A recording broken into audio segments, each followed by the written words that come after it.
Have you lost the connection with your higher self? Are you noticing the dis-ease of the outside world? It's time to reconnect with nature and each other and raise our consciousness, vibration, and frequency. Together we can create a world of peace and abundance. It's Spiritual Revolution Radio with your host, Dr. Will Miller. Hello everyone, and welcome to Spiritual Revolution Radio. Today I have David Schwerin. He is the author of Conscious Capitalism as well as Conscious Globalism. They were published in the U.S. and China, and Conscious Capitalism, I think, was published, actually it was translated to Chinese and Portuguese.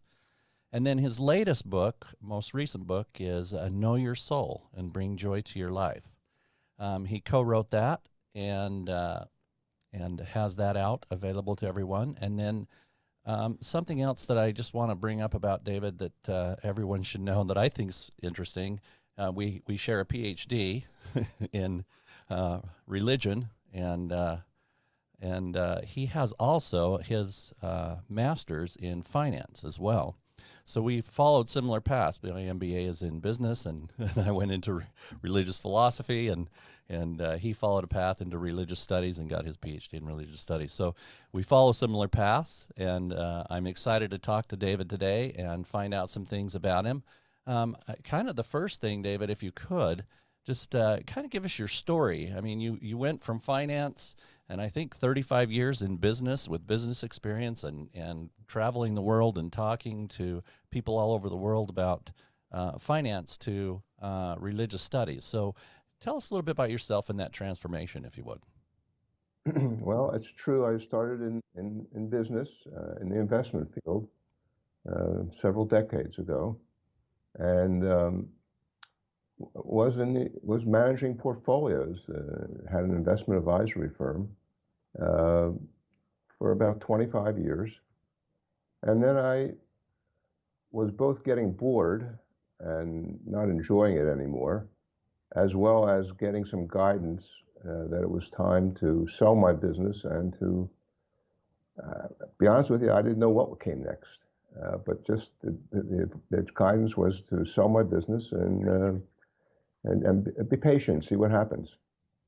So I did that with some anxiety, and before long, I was asked to write a book, which again came sort of out of the blue.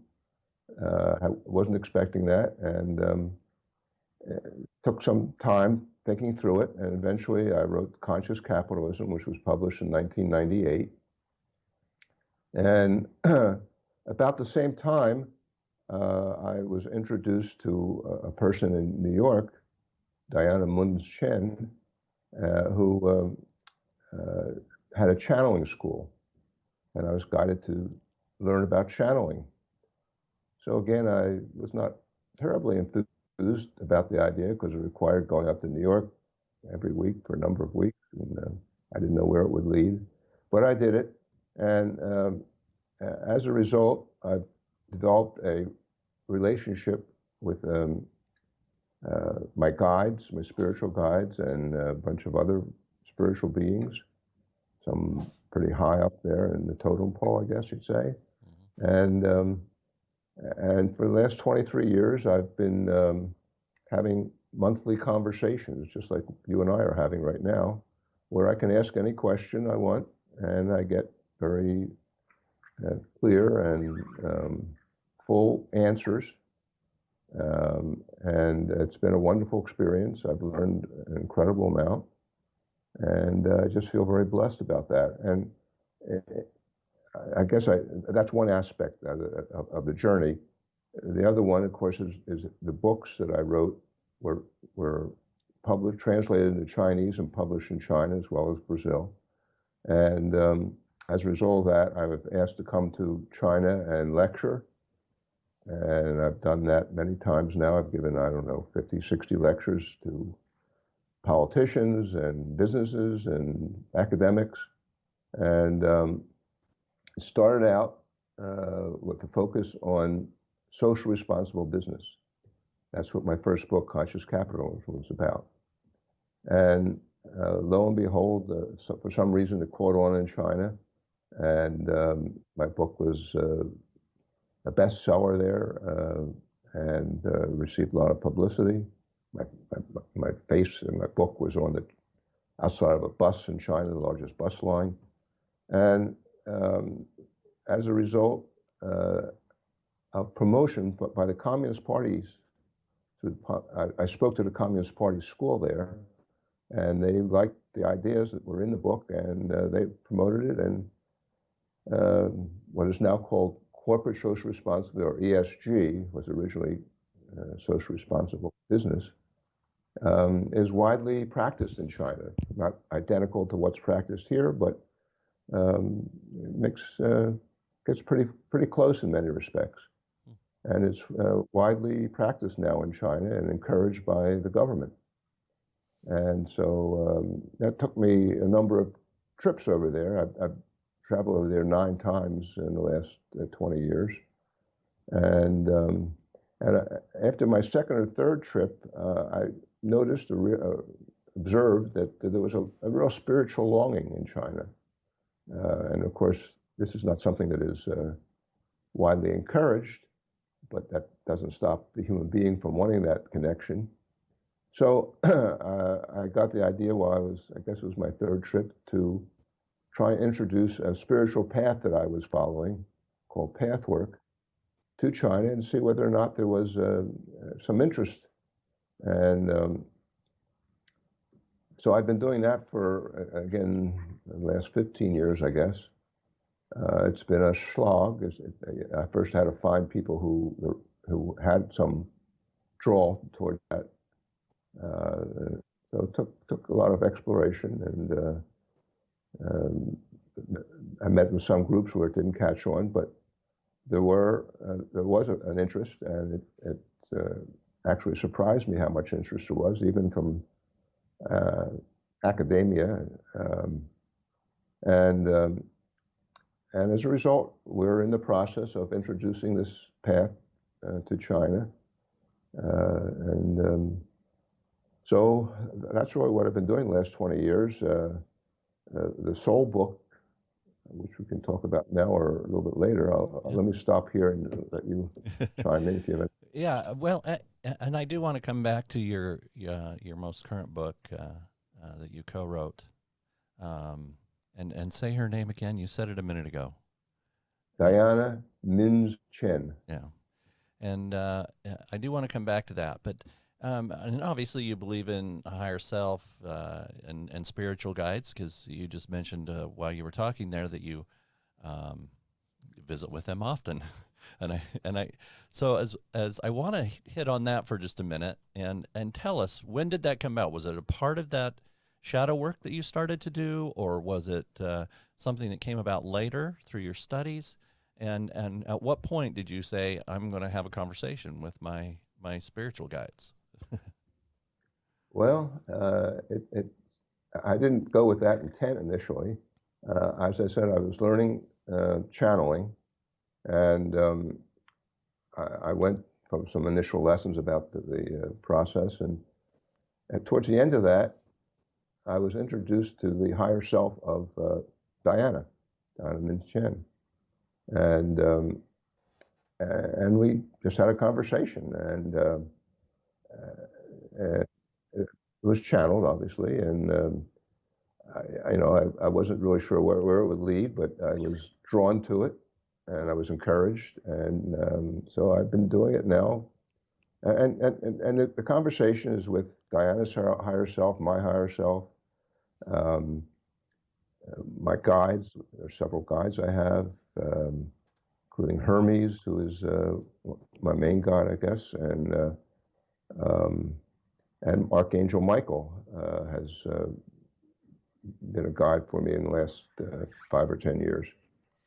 So I've been privileged to have an opportunity to connect with all of them and build a relationship and get my questions answered. And I have a lot of questions. So tell us, give us an idea of your conversations and what you learn from these spiritual guides and from your higher self in your channeling. Well, As I say, it's 23 years of material, so it's hard to know exactly where to start. But uh, I've learned about the soul. Let's start there. It's probably a good place as any to start. I've learned a lot about the soul. First, how it interacts, how we're connected, um, what its purpose is, what its origin and structure is. Um, I've had some communication with my soul. Um, and how the soul fits into the whole picture, because it's a big picture. And so that's one aspect. That's not where most of my conversations have been. They've been with higher self. And I should stop by saying there are different terms used by different people for different vibrations, we'll say, in spirit. Some call the soul is, in my schooling, is the highest vibration next to creator. Some call that the higher self. It's just a label. It has nothing to do with the entity itself. You can call it whatever you want, call it Matilda if you want. So in my terminology, the soul is the highest vibration, and the higher self is the next or part of the soul at a lower vibration. So I have my discussions with higher selves and guides. There's also, as I mentioned, a bunch of guides, and sometimes I'll ask my higher self a question, she won't know the answer. So I use the word she, which is not really accurate, but that's the voice I'm hearing. And so she'll find out, she'll ask the guides that are attending the meeting, so to speak. And so she'll come back with an answer. Sometimes she had to go to my soul to get a question answered. But I've learned, just an incredible amount about the big picture, which is something I've always had a desire to understand. Who we are, why we're here, what's going on, why is it happening, and that's really the gist of it. Although again, it's 23 years worth, so I could go on for quite a while. Sure. So in that, and I'm processing what you're saying. So I'm sorry for my hesitation, but in those conversations, you say you're finding a lot out about how we all fit in and why it's going on. So maybe shed some light, or from your perspective, some light on what's happening today with everything, and what we can do maybe to change things, and what direction you see things going. Okay. Well, there's obviously, we all know there's a lot going on. This current situation has been called by many a crisis, and I think it's accurate. And just to step back and again, maybe give some perspective here. Everything works best when it's in balance, and that's the way things started. But one of the principles guiding this creation is that everything is moving. Everything moves from your cells to the stars and everything in between, and larger than that. Everything is all constantly moving, and that creates change. And change means that sometimes imbalances occur, more than sometimes. When they get when they get extreme, then it's incumbent upon us to bring things back into balance. So things have gotten extreme in planet Earth. So much is unsustainable, whether it's the economy or the environment or some of our social institutions, or there's so much that is out of balance, out of whack. Right. And so it's necessary for us to bring this back, because we created it. We have to change it. But most people don't like to change.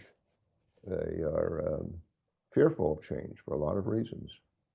So the status quo was generally the preferred position. Well, that doesn't work anymore. We've gotten out of balance so far that we can't just continue that.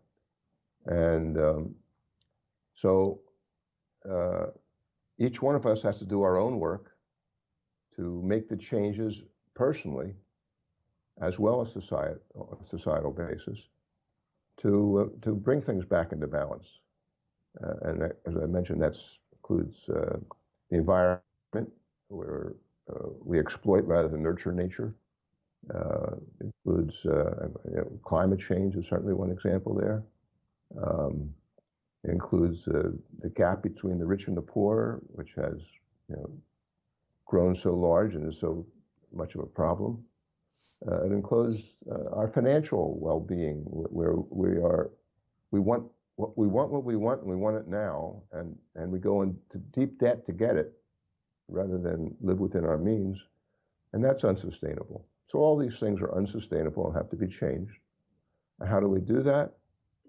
We all have a choice. We have free will, and we can ignore it, but only at our detriment, because things will just get worse.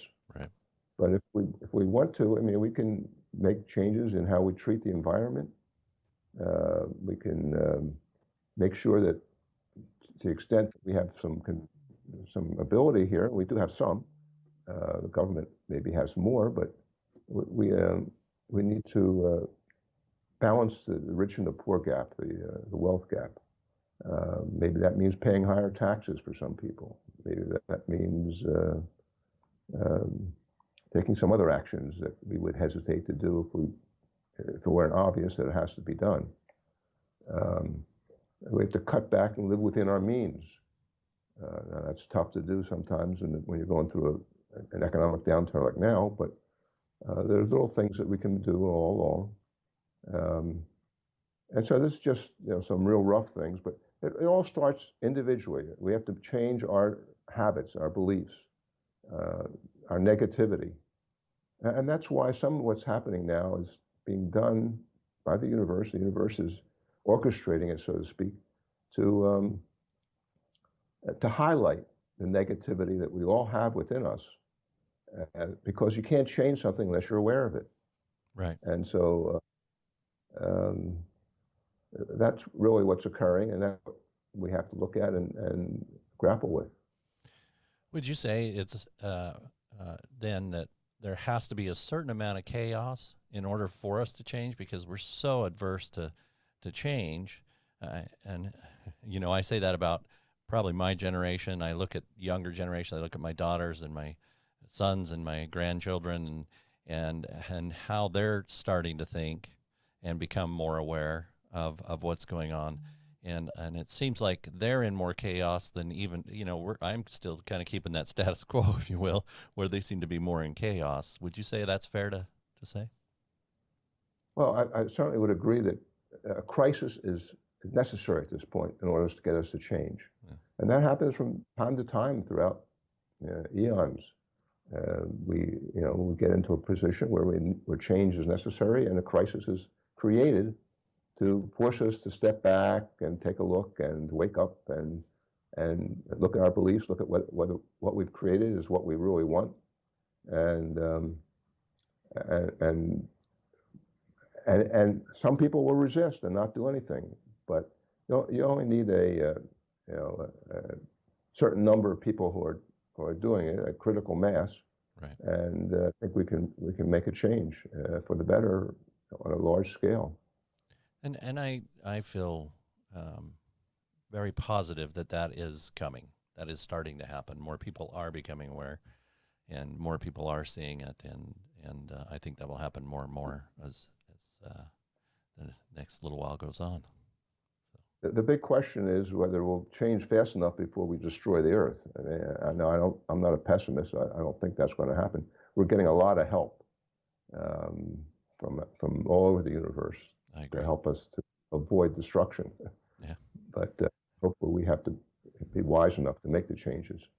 Well, yeah, and like you said, we all have to change our overall vibration, our frequency, and to a higher frequency and move forward. So. Right. Um, we're down to about 5 minutes here, so I want to get back to your latest book. Tell us just a little bit about that, because it's a little different than your first two books. It's in a different genre. So, Although my first two books were business and spirituality related, but this one is clearly spiritual. Know Your Soul, Bring Joy to Your Life. And it was written at the suggestion or encouragement of Archangel Michael, who is, as I said, one of my guides, and Diana's worked with Archangel Michael for a long time. And he gave us a lot of material. He wrote a page in the beginning of the book, for the beginning of the book, to just introduce it. And it goes through the origin, structure, and purpose of the soul, just some basic information. But the guts of it really is how do you connect to your soul? There's a meditation that will help you do that. And there's also a lot of personal experiences of interactions with the higher self and soul, and experiences that I and Diana have had that have helped us to understand things better and make changes in our own life. So the book is it's very short, but very comprehensive. If you're familiar with the terminology, it'll be a relatively easy read. If you're not unfamiliar with it, it'll be, at least this is my experience, that people have a more difficult time with it, a more challenging time, and may have to read it a couple of times. Sure. And you say it's not very long. How long is it? A little over 100 pages. Oh, okay. So, and fairly quick read for someone that wants to pick it up. And obviously, your experiences, Diana's experiences, are in the book. Good information for people to follow themselves as well, from what I understand. One of the things that's a little bit unusual in the book, both Diana and I have gone through a reincarnation in the same body. And so we explain what that is, and how it happens, and what the process is, and why it happens, and the fact that more and more people are going to be going through this as we move forward, because it cuts down the amount of time needed to evolve, because you don't have to leave your body and be rebirthed and go through that whole process. You have an opportunity to speed up the process. So that's one of the examples that we cover in the book. And you say you've gone through this yourself? Yes, about 10 years ago, 11 years maybe. I wish we had a little more time. I'd love to hear about that. Quickly, maybe before we go, tell us about your connection to China and why you've spent so much time there. Well, my books were published there, so that's what initially led me over there. But I had a calling to accomplish some things in China to help bring them into civil society. And as I mentioned, this concept of social responsible business was one that I introduced and has now been implemented widely in China. And then to introduce some spiritual practices there that I thought would be well accepted by some people, not all. And so I've lectured over there. As I mentioned, I've been there 9 times, and I lecture 10, 15 lectures each time. And I've found that it's a long trip, but it's very worthwhile. I get a lot of good feedback, and it's been very fulfilling. Excellent. Tell us how people can find you and your book. And okay, well, my website is www.consciousthinking.com, Conscious Thinking, and there's a lot of good material there. Some is about China. Quite honestly, there's more practical stuff than the spiritual stuff, because when I was dealing with China, I wanted to keep the spiritual under the radar for some period of time, so I didn't put too much on my website about it. But there's a lot of good stuff that business and spirituality. And then and there's a way to connect with me on the website. You can also connect with me with Schwerin at Verizon.net. One of my emails. Okay. And they're happy to talk to anyone who's interested. Excellent. Well, consciousthinking.com, everybody. Go there, check out the latest work, and it sounds like it's going to be an interesting read. I'm going to go there and check it out myself. You can find me at lifebydesign.institute or reach us at spiritualrevolutionradio.com. Love and peace, everyone. Have a great day. This has been Spiritual Revolution Radio with Dr. Will Miller. For more information or to be a guest, please visit lifebydesign.institute. Join us next week for another edition of Spiritual Revolution Radio with your host, Dr. Will Miller.